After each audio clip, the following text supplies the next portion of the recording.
cewa an haifi annabi sallallahu alaihi wasallam da kaciya yace ƙarya ne, an haifi annabi da tozali yace caci faɗi ne.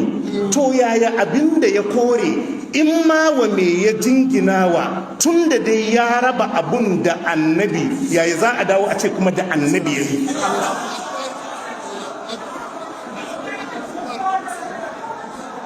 Magana ce haihuwan abun haihuwa da kaciya, ya ce ƙarya ne ba a haifi annabi da kaciya ba, ya ce ba a haifi annabi da tozali ba. To duk maganan da ya faɗa akan haihuwa da kaciya ko tozali ta shafi annabi bayan ya kore wa annabi. Yau idan da sifa ce ta annabi ya soka, wallahi ridda ce.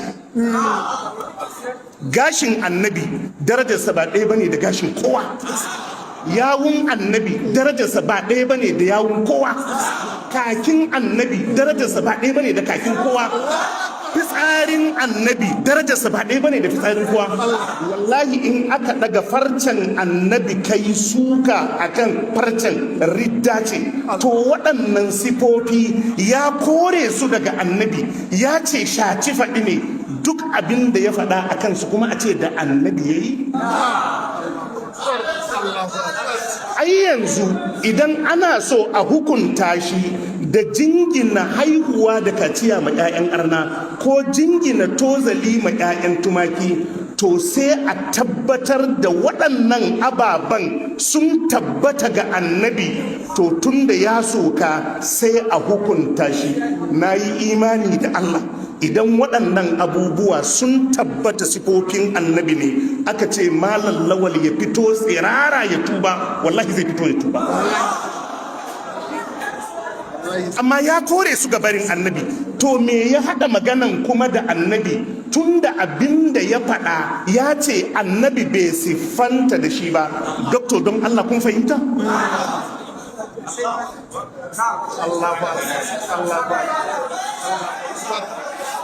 Lafazin da ya ce waɗannan nassosi ya ce akwai nassosin da sun ƙaryata su.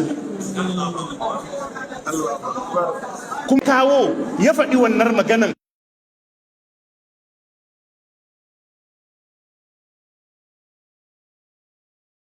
An haɗa ɗan garuwa da gwamna? Kai ne ka kaskantar da mai gidanku tun da kace yana kyautan naira 1000, ka siffanta shi da wani abun da bai taka kara ya karya ba. Inda cewa kai mai gidanku ko gwamnanku ko shugabanku yana kyautan irin jib prado, an isa a ce dan garuwa yana kyautan ta? Jama'a mun fahimta? Akwai wadda ya isa ya ce mai faskaran anguwansu yana kyautar ta? To amma sai ka jingina mishi kyautar naira 1000, sai aka samu wata da take kosai a anguwan tana kyautar naira 1000. Don Allah, kai da ka jingina mishi kyautar naira 1000, kai ka kaskantar da shi ko wadda ya ce ga wata ma tana kyautar naira 1000? Kai ka kaskantar da shi.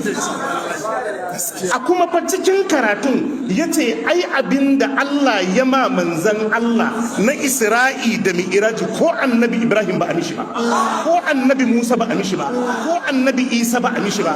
To kaga babbar kyauta da tafi karfin kowa ke. Wallahi billahi kenan, iya abinda muka fahimci yake nufi kenan, kuma iya abinda kalmominsa suka nuna kenan. Mun ji waɗansu 'yan uwa suna cewa to ai tunda an bijiro da sunan annabi a ciki, a'a in yarfen aka ma annabin sai a ja baki aishu.